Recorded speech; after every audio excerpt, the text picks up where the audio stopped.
要上年纪，我这心里其实越来越着急，只恨自己没那个命啊，挣不到钱没出息。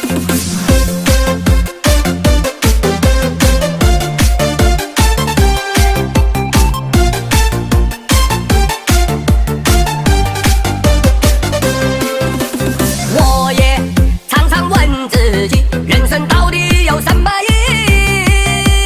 演一真一笔，好像一生都为人民币。到我这个年纪，你不要跟我讲什么大道理，也不要和我谈理想啊，赚钱才是硬道理。转眼半生已过去，默默口袋是所剩无几。不是不努力，总是缺少发财的运气。眼看要上年纪，我这心里